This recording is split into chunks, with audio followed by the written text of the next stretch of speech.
پیارے بچوں، السلام علیکم ورحمۃ اللہ وبرکاتہ۔ وعلیکم السلام ورحمۃ اللہ وبرکاتہ۔ آج کے سبق میں ہم بات کریں گے ماں باپ کے حقوق کے بارے میں کہ اولاد پر اللہ نے ماں باپ کے کیسے حقوق رکھے ہیں۔ یہ تو دنیا میں دیکھا گیا ہے کہ بیٹا بڑا ہو جائے تو باپ کو جھڑک دیتا ہے، بیٹی بڑی ہو جائے تو ماں کی برابری کرنے لگتی ہے۔ ہر گھر میں یہ دنگا فساد پھیلا ہوا ہے کہ بھائی بھائی کا نہیں ہے، بہن بہن کی نہیں ہے، اور اگر دونوں ذہ نصیب اس دور میں کالج اسٹوڈنٹ ہیں جو بن صبر کر رہا کرتے ہیں، باہر جایا کرتے ہیں، تو ان کی نظروں میں تو ماں باپ کی کوئی عزت ہی نہیں ہے۔ اسی لیے تو کہا ہے اللہ کے نبی نے کہ اپنی اولاد کو علم دین سکھاؤ، اپنی اولاد کو علم دین پڑھاؤ۔ جتنی ترقی علم دین پڑھنے کے بعد آپ کی اولاد کر لے گی، اتنی ترقی دنیا کے اور کسی علم کو پڑھنے کے بعد آپ کی اولاد ترقی نہیں کر سکتی۔ تو آؤ چلتے ہیں کہ اولاد پر ماں باپ کے حقوق کیا ہیں۔ ہر مرد و عورت پر اپنے ماں باپ کے حقوق کو بھی ادا کرنا فرض ہے، خاص کر نیچے لکھے ہوئے چند حقوق کا تو بہت ہی خاص طور سے دھیان رکھنا بے حد ضروری ہے۔ خبردار خبردار، ہرگز اپنے کسی قول و فعل سے ماں باپ کو کسی قسم کی کوئی تکلیف نہ دیں۔ اگرچہ ماں باپ اولاد پر کچھ زیادتی بھی کریں، مگر پھر بھی اولاد پر فرض ہے کہ وہ ہرگز کبھی بھی اور کسی حال میں بھی ماں باپ کا دل نہ دکھائیں، ماں باپ کا دل نہ دکھائیں۔ یہ ہے ماں باپ کا فرض جو ہمیں اور آپ کو ادا کرنا ہے۔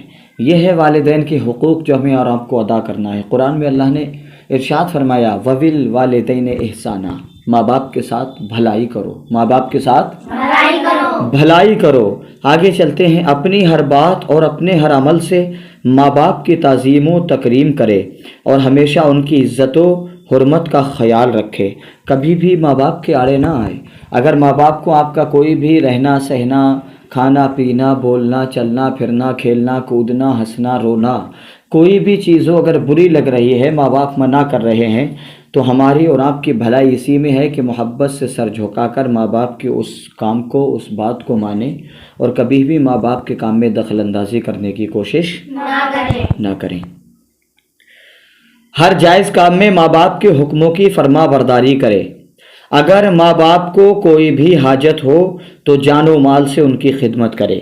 اگر ماں باپ اپنی ضرورت سے اولاد کے مال و سامان میں سے کوئی چیز لے لیں تو خبردار ہرگز برا نہ مانیں، نہ اظہار ناراضگی کریں، بلکہ یہ سمجھیں کہ میں اور میرا مال سب ماں باپ کا ہی ہے، جیسا کہ اللہ کے نبی صلی اللہ تعالیٰ علیہ وآلہ وسلم نے ارشاد فرمایا ہے۔ اللہ کے نبی کا بہت بہترین قول ہے، نبیوں کے نبی نے کہا ہے انت ومالک لابیک، اللہ کے نبی نے کہا ہے یعنی تو اور تیرا مال سب کچھ تیرے باپ کا ہے۔ بولو سبحان اللہ۔ کوئی کتنا ہی کما لے، جو کماتا ہے وہ بھی باپ کا ہے اور جو اس کے پاس رکھا ہے وہ بھی باپ کا ہے۔ ماں باپ کا مرتبہ بہت بڑا ہے۔ ماں باپ کا انتقال ہو جائے تو اولاد پر ماں باپ کا یہ حق ہے کہ ان کے لیے مغفرت کی دعائیں کرتے رہیں اور اپنی نفلی عبادتوں اور خیرات کا ثواب ان کی روحوں کو پہنچاتے رہیں۔ کھانوں اور شیرینی وغیرہ پر فاتحہ دلا کر ان کی ارواح کو ایصال ثواب کرتے رہیں۔ ماں باپ کے دوستوں اور ان کے ملنے جلنے والوں کے ساتھ احسان اور اچھا برتاؤ کرتے رہیں۔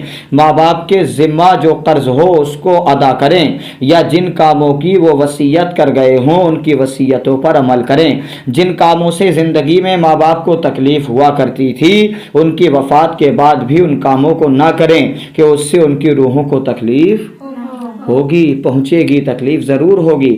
یعنی کبھی ماں باپ کو جب ہم اور آپ یاد کرتے ہیں بعد مرنے کے، تو ہم اگر اچھے کام کریں تو اس کا ثواب انہیں ملتا ہے، برے کام کریں تو بھی ان کا ثواب انہیں ملتا ہے۔ اچھے کام کریں تو ان کو ثواب ملے گا اور جب ہم برے کام کریں گے تو ان کو اس کا بدلہ عذاب میں ملے گا۔ تو آگے ہے، کبھی ماں باپ کی قبروں کی زیارت کے لیے بھی جایا کریں، ان کے مزاروں پر فاتحہ پڑھیں، سلام کریں اور ان کے لیے دعائیں مغفرت کریں۔ اس سے ماں باپ کی ارواح کو خوشی ہوگی اور فاتحہ کا ثواب فرشتے نور کی تھالیوں میں رکھ کر ان کے سامنے پیش کریں گے اور ماں باپ خوش ہو کر اپنے بیٹے بیٹیوں کو دعائیں دیں گے۔ بعد مرنے کے بھی ماں باپ دعائیں دے رہے ہیں۔ دادا دادی، نانا نانی، چچا پھوپھی، ماموں خالہ وغیرہ کے حقوق بھی ماں باپ ہی کی طرح ہیں، یوں ہی بڑے بھائیوں کا حق بھی باپ ہی کے جیسا ہے۔ چنانچہ حدیث شریف میں ہے کہ کبیر الاخبت حق الوالد علی ولدہ، یعنی بڑے بھائی کا حق چھوٹے بھائی پر ایسا ہی ہے جیسا کہ باپ کا حق بڑے بیٹے پر ہے۔ اللہ ہم تمام کو ماں باپ کا ادب کرنے کی توفیق عطا فرمائے، ماں باپ کی محبت میں زندہ رکھے، ماں باپ کی محبت میں موت عطا فرمائے۔ السلام علیکم ورحمۃ اللہ وبرکاتہ۔